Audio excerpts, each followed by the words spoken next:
Welcome in, everyone. I hope you guys are doing great wherever you're watching from today. I'm filming this on April 11th, and we have a developing situation as a new report alleges drones were scrambled against the United States warships that moved up through the Strait of Hormuz today in what is being described as a mine clearing operation. We are now getting more information. The Iranians reportedly sent drones in the direction of that ship. We also have updates with negotiations, really starting to get hard to tell if these are going well, if they're going poorly, if we are in a stalemate, new information coming in seemingly by the hour, updating the situation. And then at the very end of the video, we're going to discuss some news that is broken that Iranian fighter bomber pilots might be secretly in U.S. custody, receiving medical care and passing over any information they know. I'm going to dig into that a little bit. Before we get into it, as always, please make sure to like and subscribe. Totally free. Cost you guys absolutely nothing at all. Huge, huge boost to the channel. Let me know what you think in the comments below. Should we shoot all the drones down? Do we have the pilots? Let me know in the comments below. Hit the notification bell. All notifications turned on. You won't miss a thing. And then Instagram, David_Hookstead, XD Hookstead. That's where you can find me on social media. My DMs are wide open. Reach out with whatever you got. Now, let's get into it. So I'm going to put this on the screen right away. So as we talked about in a video earlier today, multiple U.S. warships essentially thunder run up the Strait of Hormuz. They did not meet any, as far as we know, as of me filming this, did not meet any direct fire. Iran did threaten them, saying if they did not turn around, that they would be blown out of the water and targeted. CENTCOM confirmed that these ships had moved up the Strait of Hormuz to get rid of these mines, possibly to move more U.S. warships up, prepare for ground operations, open that Strait of Hormuz for international shipping. A lot of objectives are hoping to be met here.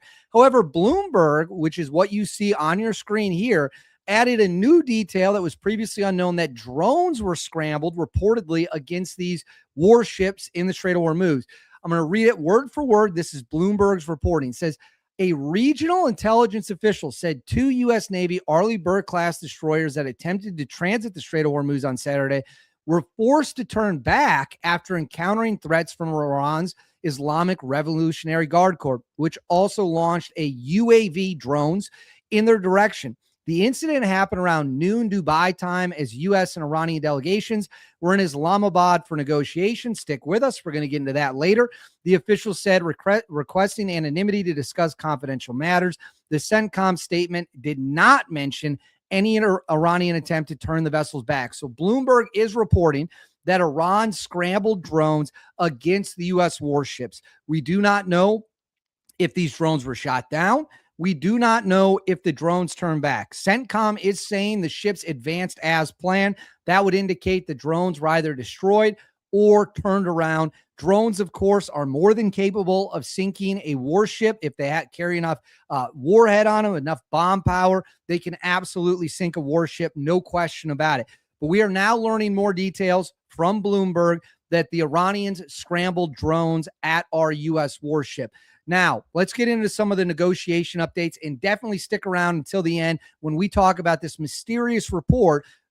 Do we have secret Iranian fighter pilots, bomber pilots in our custody? You're not going to want to miss it. Face-to-face negotiations between Iran and the United States are expected to last well into the night and possibly even stretch into Sunday. Sounds like really good news. Sounds like negotiations are progressing.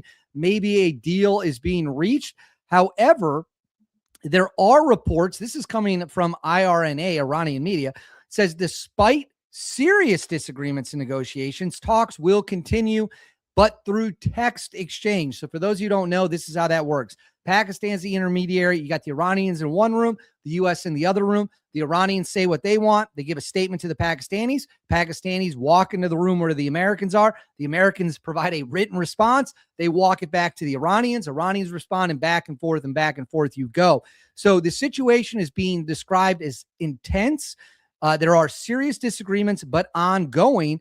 However, this news from FARS, which again is Iranian, says a source close to Iran's negotiating team says the U.S. is making excessive demands, particularly regarding the Strait of Hormuz, and is attempting to gain through talks what it failed to achieve through weeks of war and pressure. Iran says it will firmly protect its gains.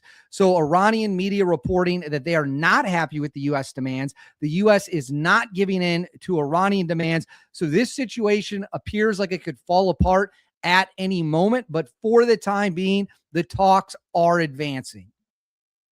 Now, keep sticking with me here because, like I said, you are not going to want to miss what we're going to talk about at the end of this video with the possible secret capture of Iranian pilots.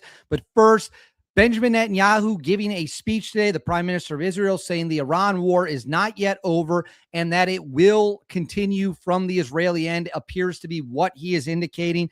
The Israelis believe they still have much to accomplish. And he is saying, quote, the campaign against Iran is, quote, not over yet, though Israel has achieved historic results. That would seem to indicate that even if the United States and Iran reach a deal, Israel might be ready to carry out the war by itself. That will be very interesting. And on the state of Iran, Wall Street Journal reporting U.S. intelligence assesses Iran is weakened, but not defeated. It still holds thousands of missiles and could recover launchers concealed underground. Now, that's interesting because I reported a few days ago. I think I even did on the Tuesday night live stream when the ceasefire first came out. What did I say? I say they still have thousands of missiles. We do not know how many launchers they have, which is arguably more important. But the fact of the matter is Iran retains launch capabilities. They have at least 1,000. My understanding is they have at least 1,000 missiles left, several hundred launchers left. So their missile capacity has not been 100% destroyed and still represents a grave danger to the world. This is also interesting. Pakistan's PM Sharif to take emergency trip to Saudi Arabia regarding Iran and U.S. talks. Why is this interesting? Pakistan and Saudi Arabia have a defense pact.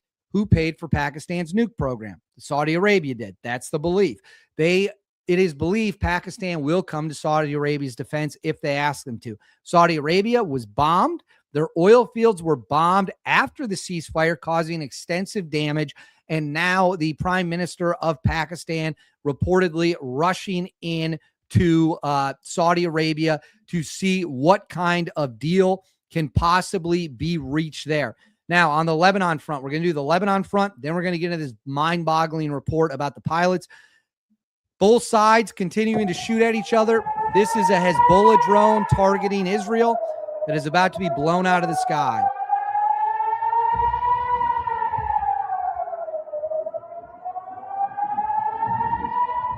Here we go. Coming up, right there. And it is gone. So Hezbollah continues to fire on Israel at the same time. Satellite images confirm the report that Bint Jbeil Stadium has fallen under IDF control. The battle for Bint Jbeil is going well for the IDF. So ground operations by the IDF in Lebanon continue. And then right here is a photo of strikes in Lebanon as the IDF continues to carry out ground operations. Now, let's get into the big thing that is very interesting to me. So there's this report going viral.